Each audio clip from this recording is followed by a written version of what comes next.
morning, everybody. How you doing today? My name's Andrew. I'm Grandpa. I'm Aunt Becky. I'm Joel. I'm Lauren. Okay. I'm Daniel. I'm Mimi. I'm Megan. I'm Matt. And we're some of the Veggie Boys. And we'd like to thank you for stopping by. If you're new here, please consider subscribing because we can grow a lot of things on the farm, but one thing we can't do is grow this channel without your help. Welcome back, everyone. It's so nice to see you. We're getting started a little bit earlier this morning, and we're not getting started with chores. The other day we had loaded up quite a bit of straw for someone. Well, they're back and they need a lot more straw. So before we get started setting up the farm market and taking care of the animals, we're gonna help them get their straw. I don't know, this guy looks friendly. We'll pick him up this morning.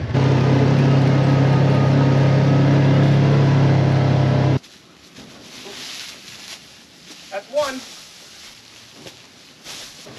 Sorry. Now, if you've never been in a barn and on top of one of these straw stacks, it's actually pretty safe. And the reason I say that is because as we bale the straw and then stack it in here, we make like little shelves for us to work on, and the shelves are very, very sturdy. I mean, there are quite a few things you have to watch out for. There will sometimes be a lot of like wasps in here. I've been hit by one of them before, but you also got to watch out for the holes. I mean, the holes are just naturally here from the way you stack. But the platform that we have, we work really hard at keeping it sturdy, and it makes this job a lot easier. A New Holland. So now we have a few different types of straw that we're throwing down. We have an oat straw, a wheat straw, and a rye straw. There's not too much of a big difference between the types of straw. I will say wheat straw has always been a cleaner straw.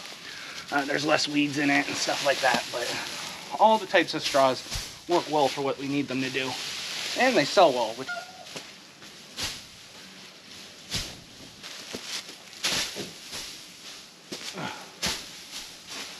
Just got 100 bales pulled out from the top of the barn. There's not that much light in here, so it's kind of difficult to see, but we still have tons of straw in here. We have this whole section, and then if we look down here, this section over here is straw all the way to the bottom. So there's a lot that still needs to be unloaded out of here. We do get someone who will take close to 1,000 bales. So if that person comes, it'll look a lot emptier in here. But until they come, we got plenty of straw. We just got all the straw loaded up onto the trailer. So we are all finished with that. Now we need to head home and get the farm market set up. Good morning, cabbage. Good morning, broccoli. Good morning, Matthew. Morning. The cabbage, broccoli, cauliflower, the cole crops, they look awesome. They've really enjoyed the water that we've put on. We are now home, and as you can see, there's plenty of stuff up here, so I don't think we need to worry about filling anything up. And look at this. I think Daniel already set up the farm market. What a great guy. Our cousins were here early and they were loading up with bean seed, so Daniel was down helping them. And I guess once Daniel got finished, he just came into the farm market and got finished setting it up. There was a few more things that needed to be filled up in the farm market, which we got taken care of. And while we were finishing that off, I heard the skid steer loader running, which meant Daniel was down below taking care of animals. I think he got silage for the cattle, and then I'm not sure what else he did besides that. But then I came down. There are a few things that we need for up in front of the farm market, and peppers is one of them. In a previous video, I was transplanting some bell peppers, and I need to do the same with some other varieties. I think I need Italianelle, Cubanelle, jalapeno, and hot cherry. So what I'm gonna be doing is transplanting from these 48s or the 806s into these 32s or the single pots that we have. Now, I talked a little bit about this in my last video. The reason why I'm doing this is just because we have no more of these single pots available, which necessarily isn't a bad thing. It means that we have been selling plants, but it also means that we have no more for the customers that want them. So what I'm gonna be doing is taking our peppers out of the 806s and transplanting them into these single pots, because not everybody needs 6 hot cherry peppers or 6 bell peppers. Everybody has a different need, so that's what I'm trying to fill. So the first variety I'm working with is called Italianelle or Italian sweet peppers. They are a large green frying pepper that as they mature, they turn to a dark red color. Very, very popular in the farm market, and we raise quite a bit of this exact pepper.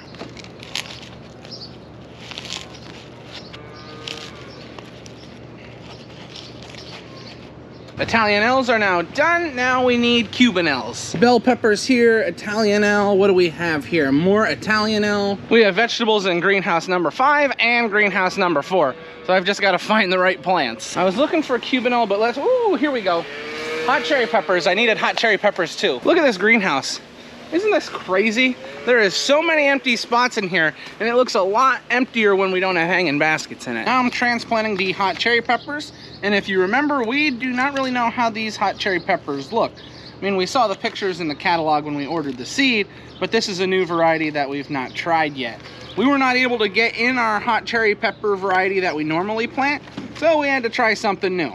If things go well, this could be the new hot cherry pepper variety, and we're gonna hope things go well because we do not want bad hot cherry peppers. These are very popular. Now, what do people use hot cherry peppers for? Well, there's a variety of things, but probably the most popular is pickling or stuffing. My brother, Matthew, likes to pickle and stuff these peppers, and then they get very, very popular because of that. People will stuff them usually with meat and cheese, and they're pretty good, I'm not gonna lie. And we sell a lot of them for stuffing, so we raise quite a few. I think we do close to 10,000, 12,000 of these. It's a lot. We put a lot of cherry peppers in the ground.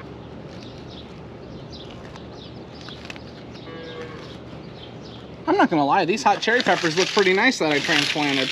I put these in my garden. The next variety is also a sweet frying pepper like the Italianelle, although this is called Cubanelle, and what makes this a little different, it has a thinner skin, so it's easier to fry up. Another thing is this has a lighter green color, and as it matures it goes to like an orangish red. Very beautiful pepper, a very popular pepper that we sell a lot of, just like the Italianelle. Cubanelles have all been moved over, and last but certainly not least, we have our jalapeno. These plants are a little on the smaller side, but that's okay. They're just going to be transplanted over to this tray now. Now this pepper really needs no introduction. I think everybody knows about this type of pepper. Because everybody knows about it, that means it's very popular, and we do pick a lot of this variety of pepper. So we do raise quite a few out in the field, but we raise just as much for our customers in the local area. And the fact that we have no more of these single pots just gives you an idea of how many people have been purchasing them. So I'm making up this tray so that we have a few more for the customers. Probably we'll have to do this later on again, but for now, we just need to get it up there. All the peppers have been transplanted. The only thing I need for them is the tags. So I'm gonna run up and get those tags printed off. Matthew has been pulling peppers out of these greenhouses, and that's how we really figured out what we needed, because as he was pulling the peppers out, he said, hey, I need one of these, I need one of these.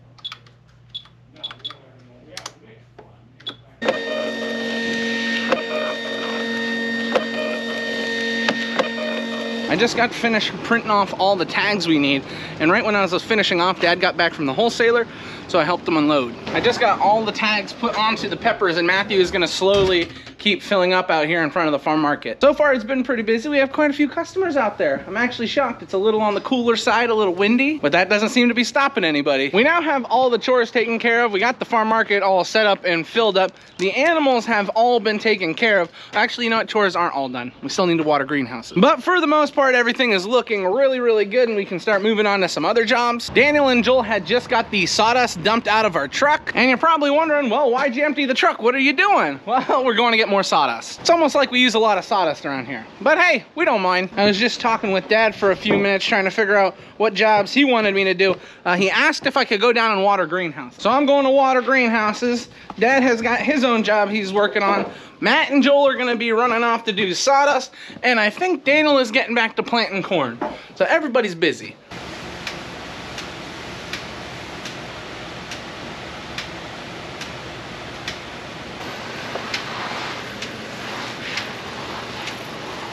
It's gonna be partly cloudy all day here on the farm, which brings up a few issues here in the greenhouse. One thing is the temperature is always swinging. For example, right now the sun is out, so it is getting very hot in here, and I'm already sweating. But there will be times where clouds will then come over the greenhouse, which drops the temperature quite a bit. So what we have is large fans at the ends of the greenhouses, which will either open and close depending on the temperatures that we're dealing with. So when the sun is out, the fans will open up and start to siphon the hot air out. But when it starts to cool down in here, they will close up and a heater might kick on. This is what the greenhouses will be dealing with all day as it gets cloudy and then sunny again. But it's okay, that's what they're designed for. And as long as everything works correctly, our plants should be fine. Just got greenhouse number 4 taken care of. 2 more and we're done with watering. We've got perfect conditions for drying out plants. Dry and windy, wow. These cole crops on the wagon were pretty dry. Just about finished with watering. Last but certainly not least, we have greenhouse number 6. Just got finished watering greenhouse number 6, and that should finish off all the watering that I need to do today. Or at least I think it should finish it off. Now throughout the year, we put a lot of important stuff in these greenhouses. There will be times where we'll put calves in here, but most of the time it's full of plants. Now with plants, as you all have seen, we have all different types and different varieties of plants in these greenhouses. Not only is there stuff that is used for the customers that we use for sales, but there is also different types of crops that we're gonna be putting out into the fields. And I have a few minutes and I'd like to go over what we have in these greenhouses that we're soon gonna be transplanting. Starting off right behind me, we have a few different types of crops. We have a straight 8 cucumber, we have a pickling cucumber, we have some zucchini, and yellow squash. Now when we seeded everything, we did a good job at making sure that we put tags on everything, so it's really easy to tell which is which, because it can be difficult to tell cucumber plants from pickling cucumber plants if you do not have a tag. Now these are an interesting crop because we're going to be doing 2 to 3 plantings depending on what the year will give us. So on the ground right here is our first planting of cucumbers, pickling cucumbers, zucchini, and yellow squash. Now that's not the last of what's ours in this greenhouse. If we move down a little bit further, we have some more exciting stuff. Moving down a little further from our cucumbers, we have some watermelons here. We have honeydew and cantaloupe. If you've been on this channel for quite some time, you know that we have struggled with those crops in the past. Not because we can't raise them, but because of animal damage. The birds, whoo, they give us a problem. But we have a scarecrow named Jake. He kind of helps out. He's not too good at his job. He falls over sometimes. But he does do better than having nothing out there. And last year we actually did okay at harvesting some watermelon and cantaloupe, so hopefully we can replicate that this year. Now the same with our pickling cucumbers and zucchini. We do multiple plantings of a lot of crops, and tomatoes is one of those crops. And this is the last thing I wanted to show you in greenhouse number 5. We have some tomatoes here. Now these are plum tomatoes, and these are going to be a part of our second planting. You can obviously see that they're really, really small. But as the time comes, a few weeks down the road, these will be going into the soil. So that's just a few things in greenhouse number 5 that we'll eventually be planting. A bulk of this stuff is in greenhouse number 6. Now you've seen me in greenhouse number 6 plenty of times. I've been watering these peppers on my left for a while, so you know they're here. But regardless of that, this is our first planting of peppers. So most of this is bell peppers. And then as we move down a little further, we're gonna have some Italianelle and Cubanelle peppers, followed up by some hot peppers. We have some hot cherry here, jalapeno. We also have some poblano peppers. And then we also have a variety called long hot that's very popular. We have a hot wax pepper. And then finishing off our peppers, we have some habaneros and ghost chilies. So we have plenty of spice here on the farm. And we don't just have a few peppers. As we follow along this whole side of the greenhouse, that is all gonna be ours going out into the field. Along with peppers in greenhouse number 6, we have some tomatoes, and we also have dill. We planted dill this way for the first time last year.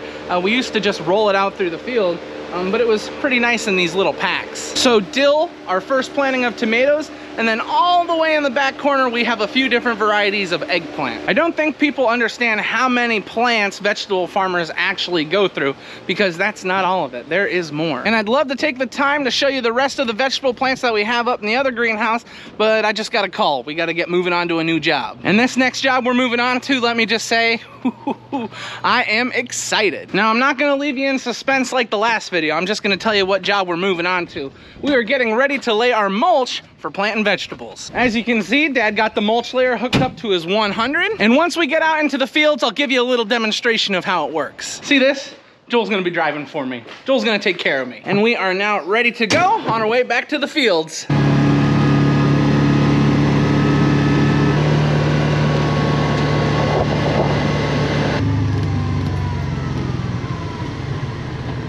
We have now made it out to the field. We're just about ready to go. Joel is getting our mulch into place, and then he's gonna be covering the backside with some soil. Now, the way this machine works is as we go out through the field, it gathers up soil right here and creates a bed. As Dad continuously drives out through the field, it will make a bed the whole length of the field.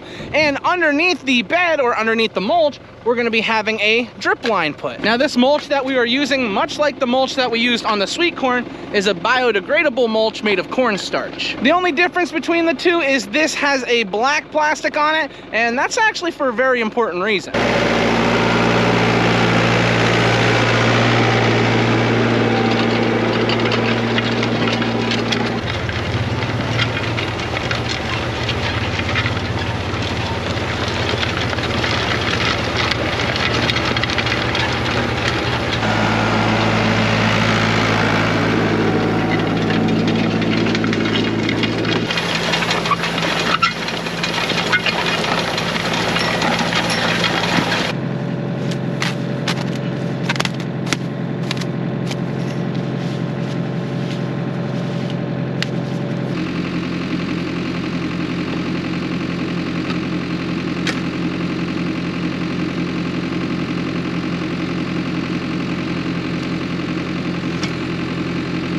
right.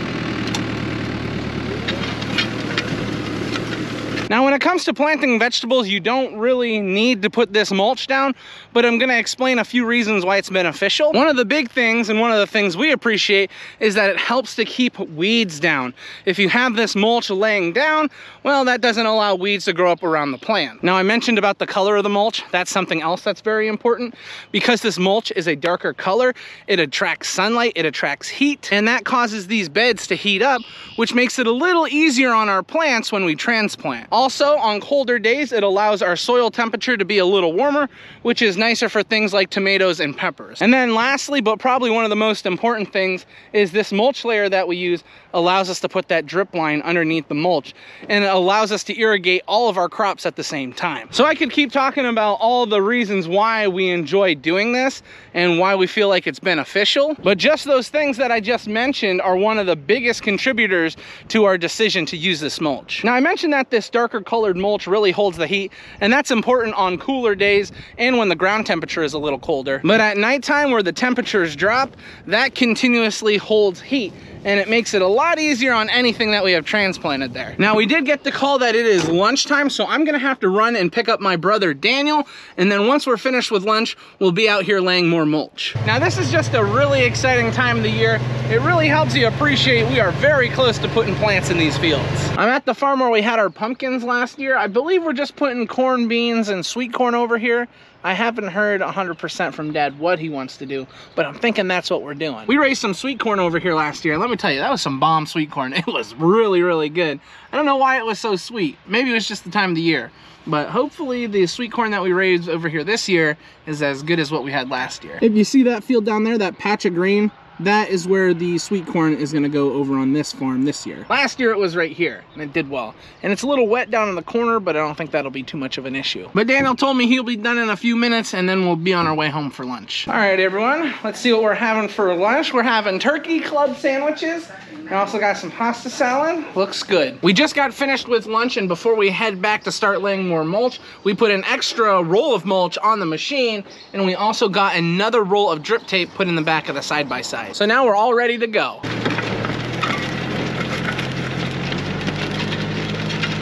Now, Joel had to run and help Daniel with something. It was Joel staying on this side and me on the other side of the field, but now I'm gonna have to go back and forth.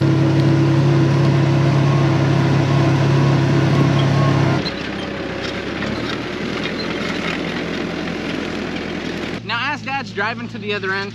I have to stay here for a moment to make sure that the drip tape doesn't pull through. That is very annoying if that happens. One, it won't allow the entire row to be watered, and two, I'll have to go looking for it. Yeah. It's never easy to find. Oh, there it goes. Oh no. That's what I was worried about. See, that's not good. We don't want that. So now I gotta pull it all the way to the end.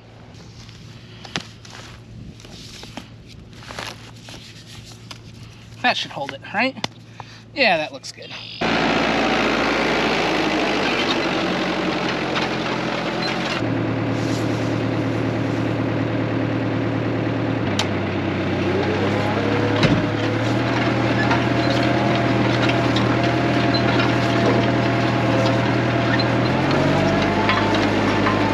We got a call that Joel is on his way back to help us, so when Joel's here, it'll be a little easier because I can just stay on that side, Joel can stay on this side, because I don't want that to happen again. I had to go running for it. It almost got away. It's a slippery one. And believe me, when it comes time to water, nobody wants to be the guy that let the drip tape get away.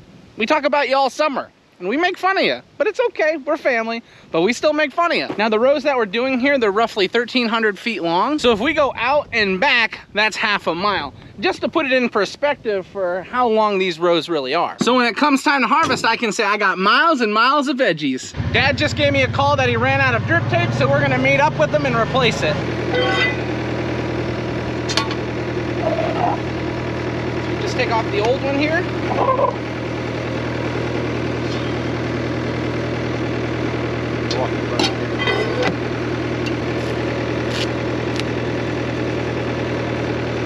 Once we get the new roll on, all we have to do is hook a connector up to the old set of drip line and then connect it to the new drip line just like that. And make sure it doesn't get caught on anything as it goes down. We don't want that to pull apart underneath the soil.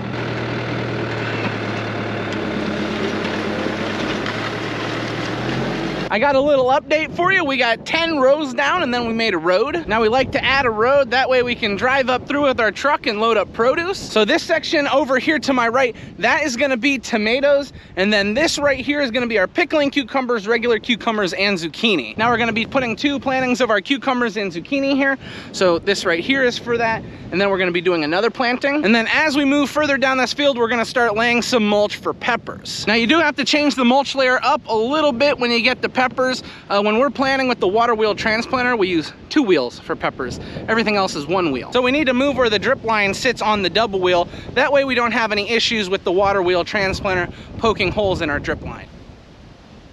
Okay. We got a call from Daniel. He needs fertilizer and he needs seed for his planter. So Dad and I are running home to make sure that we can grab everything, then we'll take that over to Daniel. We got the truck all loaded up with seed and Joel has the fertilizer on the back.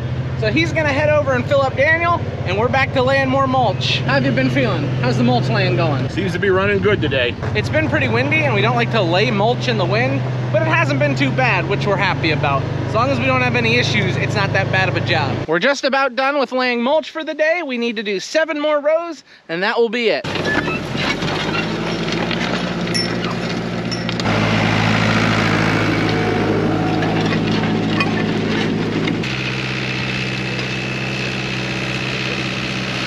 So we made a little bit of an error. We thought we were gonna need 10 rows over here, but after counting and doing some math, we need 12. So Dad's gotta come back and then go out, and then we'll be finished with laying mulch. This is an exciting time. Once you have your mulch down, it's only a matter of time till you get the water wheel transplanter out. Woohoo, I'm sure that water wheel transplanter is ready to get to work. That should wrap it up for today.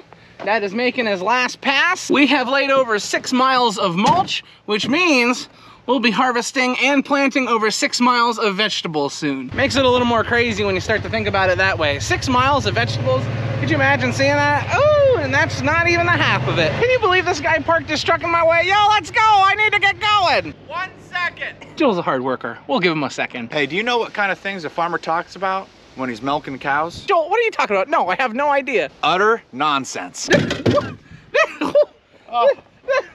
This Joel guy's pretty funny.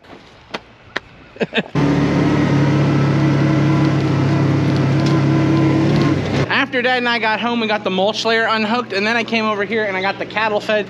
Most of them are out to pasture, but there are a few home, and I think they're excited. All the grain is just for them now. But that basically wraps up taking care of all the animals for today. And since we are all done with work today, we are now heading up to the house. We have made it up into the house, and as you can see, there is no dinner on the table. So you guys know what that means.